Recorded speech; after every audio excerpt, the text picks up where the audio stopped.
அவ எப்படின்னா எனக்கு தெரிஞ்சு தோக்கடிக்கணும் நல்லது கிடையாது அப்படின்னு புலம்பிருக்கா. இந்த தோத்துட்டா அப்படின்னாலே வந்து. நண்பர்கள் அனைவருக்கும் வணக்கம். நேற்று எபிசோடு எல்லாருமே பார்த்துருப்பீங்கன்னு நினைக்கிறேன். எபிசோடு முடிஞ்சதுக்கு அப்புறம் நைட்டு என்னெல்லாம் நடந்தது அப்படின்றத பத்தி தான் இந்த வீடியோல நம்ம பார்க்க போறோம். வீடியோக்குள்ள போறதுக்கு முன்னாடி ஒரு லைக் பண்ணுங்க. அதே மாதிரி லைக் பண்ணா ஐப்னு ஒரு ஆப்ஷன் வரும், அதுவும் பண்ணுங்க. அப்பதான் உங்களை மாதிரி பார்த்துட்டு இருக்க நிறைய பேர்கிட்ட இந்த வீடியோ கொண்டு போய் காட்டப்படும். சரியா? அதே மாதிரி வந்து நிறைய பேர் பார்க்குறீங்க, லைக் கூட பண்றீங்க, சப்ஸ்கிரைப் பண்ணாம இருக்கீங்க, சப்ஸ்கிரைபும் பண்ணுங்க. சரி, இப்ப விஷயத்துக்கு வந்துருவோம். 3 பேர் நைட்டு நேரம் பேசிக்கிறாங்க. யார் யாரு? விக்ரம், சுபிக்ஷா, இதை தாண்டி வியானா. இந்த வீட்டில் 2-3 குரூப் இருக்குங்க. அதில் இவங்களை பொறுத்த வரைக்கும் அண்ணன் தங்கச்சி குரூப்னு சொல்லலாம். இப்போதைக்கு இவங்க 3 பேர் நிறைய குரூப்பாக செயல்படுறாங்க. அதுவும் இந்த வாரத்தோட ஸ்டார்டிங்ல இருந்து தான் இவங்க 3 பேருமே ரொம்ப குரூப்பாக மாறி இருக்காங்க. இவங்க 3 பேர் உட்காந்து யாரை பற்றி பேசுகிறாங்க தெரியுமா? ரம்யா ஜோவை பற்றி பேசுகிறாங்க. குறிப்பாக இங்கே வந்து சுபிக்ஷா பேசுகிறாங்க, மற்ற 2 பேர் ஆமோதிச்சுட்டு இருக்காங்க. சுபிக்ஷா என்ன தெரியுமா சொல்கிறாங்க? ரம்யா ஜோ வந்து ஒரு போட்டியாக எடுத்துக்க மாட்டா, அதாவது ஸ்போர்ட்டிவாக எடுத்துக்க மாட்டா, எல்லாத்துலேயும் வந்து குறை கண்டுபிடிச்சிட்டு இருக்கா. இப்போ உதாரணத்துக்கு என்கிட்ட வந்து தங்கச்சி மாதிரி பேசுறானா, இன்னொருத்தர்கிட்ட அண்ணன்னு சொல்லி பேசுறானா, இந்த மாதிரி பேசிட்டு இருக்கானா, கேம்ல நம்ம ஏதாவது சின்னதா பண்ணிட்டா கூட அதுக்கு ரொம்ப அப்செட் ஆயிடுறா. உதாரணத்துக்கு இப்ப நான் கேம்ல ஏதாவது தப்பு பண்ணிட்டேன்னா, அதாவது தப்பு பண்ணல, அவளை பீட் பண்ணிட்டேன்னா அவளால ஏத்துக்க முடியல.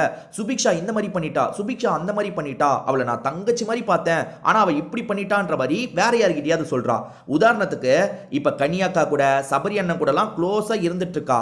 அவங்க கூட நல்லா பழகிட்டு இருக்கவ அவங்களால பாதிக்கப்பட்டுட்டா. ஏதாவது ஒரு இடத்துல அவளோட பேரை மென்ஷன் பண்ணிட்டா என்ன பண்ணுவானா, எங்க கிட்ட வந்து புலம்புவா. கனியாக்காவை நான் எவ்வளோ அம்மா மாதிரி பார்த்தேன், சபரி அண்ணனை அண்ணன் மாதிரி பார்த்தேன், அவர் என்ன பண்ணிட்டாருன்னா என்ன நாமினேட் பண்ணிட்டாரு, அவர் என்ன பண்ணிட்டாருன்னா என்ன இப்படி பண்ணிட்டாருன்ற மாதிரி குறை சொல்றா. இது ரொம்பவே தப்பா இருக்குண்ணே, இது சரியில்லைண்ணே, இவ அதை மாத்திக்கணும் அப்படின்ற மாதிரிலாம் சுபிக்ஷா சொல்லிட்டு இருக்காங்க. ஸோ பின்னாடி பேசுறத ஒரு குறையா சொல்றாங்க. அதே மாதிரி வந்து கேம்ல வந்து யாருமே அவளை அட்டாக் பண்ணக்கூடாதுன்னு நினைக்கிறா. எல்லாருமே ரிலேஷன்ஷிப்ல இருக்கிற மாதிரி அவ கைக்குள்ள வச்சுக்கணும்னு நினைக்கிறா. அது எப்படின்னா நடக்கும்?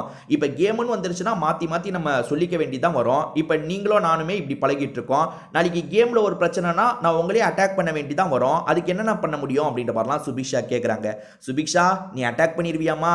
ஏன்னா வந்து விக்ரமுக்கு வந்து காயின் கொடுக்கணும்னும் போது ஒரு காயின் கொடுத்த, ஒரு காயின் கொடுக்கும்போது விக்ரம் கிட்ட எதுக்கு என்ன மன்னிச்சிருங்கன்னு சாரின்ற மாதிரிலாம் கேட்டேன். ஒரு காயின் கொடுக்கறது தான் என்னோட பிளான்.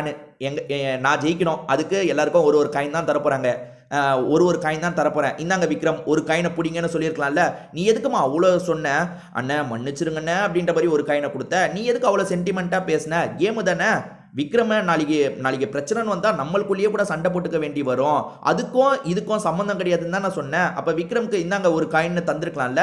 நல்லா புரிஞ்சுக்கோங்க, இது மூலியமா நான் ரம்யா ஜோக்கு சப்போர்ட் பண்ணல. ஏன்னா ரம்யா ஜோ பண்ணுறதும் அப்படிதான் இருக்கு. ஏன்னா ரம்யா ஜோ வந்து அக்கா, அதுக்கப்புறம் வந்து அண்ணன், இந்த மாதிரிலாம் பேசுறாங்க. அப்படி பேசிட்டு இருக்கும் போது அவங்க ஏதாவது ஒரு இடத்துல, அதாவது வந்து ஒன்றும் இல்லை, ஜெயிலுக்கு போறதுல 2 பேரை சொல்லுங்கன்னு சொல்லும் போது ரம்யா ஜோவோட பேரை சொல்லிட்டாங்கன்னு வச்சுக்கோங்களேன், ரம்யா ஜோ செம்மையா அப்செட் ஆயிடுறாங்க. என்ன இப்படி பண்ணிட்டாங்கன்ட்டு. அதுக்குன்னு சொல்லாமையா இருக்க முடியும் சொல்லுங்க? நீங்க கேமே சரியா விளையாடல, உங்களை தங்கச்சி மாதிரி பார்த்ததுக்காக சொல்லாம இருக்கணும்னு ஏதாவது அவசியம் இருக்கா என்ன? அப்படி சொல்லதான் செய்வாங்க. ரம்யா ஜோ அதை புலம்புற மாதிரி பேசிட்டு இருக்காங்க போல. ரம்யா ஜோ புலம்புற மாதிரி பேசுறாங்கன்னா ரம்யா ஜோ என்னெல்லாம் பண்றாங்கன்றதை நீங்களும் தான் பேசிட்டு இருக்கீங்க. இதெல்லாம் காமனா நடந்துட்டு இருக்க விஷயம் தான். இதை தாண்டி சுபிக்ஷா என்ன சொல்றாங்கன்னா, கேம்னு வந்தா நம்மளே கூட தான் சண்டை போடுவோம், நீ விக்ரம் கூட எப்பமா சண்டை போட்ட? ஏமா விக்ரம் கூட கொஞ்சம் சாஃப்டாவே போயிட்டு இருக்க? ஏன் சபரிக்கிட்டே நீ சாஃப்டா தான் போவ, சபரிக்கிட்டே நீ என்னைக்கு பிரச்சனை பண்ணியிருக்க? அப்ப நீயும் ஒரு கேம் தான் விளையாடுற, அதாவது சுபிக்ஷாவும் ஒரு கேம் தான் விளையாடுறாங்க. அதாவது விக்ரமன் நீங்க அண்ணன் மாதிரி, அதாவது நான் கேம்ல யாரையுமே பார்க்க மாட்டேன்னா கேம்ல காயின் கொடுக்கும் போது எதுக்காக நீங்க இவர்கிட்ட கொடுக்குறது, ஐயோ இவருக்கு போய் ஒரு காயின் கொடுக்குறமே நான் அவ்வளோ ஃபீல் பண்ணீங்க, சாதாரணமாக கொடுத்துட்டு போக வேண்டியது தானே. உங்களுக்கு நான் ஒரு காயின் தான் முடிவு பண்ணியிருக்கேன், நிறைய காயின் தரணும்னு நினைச்சேன், பட் நான் கேம்ல ஜெயிக்கிறதுக்கு ஒரு 3 காயின் தான் கொண்டு வந்திருக்கேன், அதுல ஒரு காயின் தான் உங்களுக்கு நார்மலா தந்துட்டு போக வேண்டியது தானே.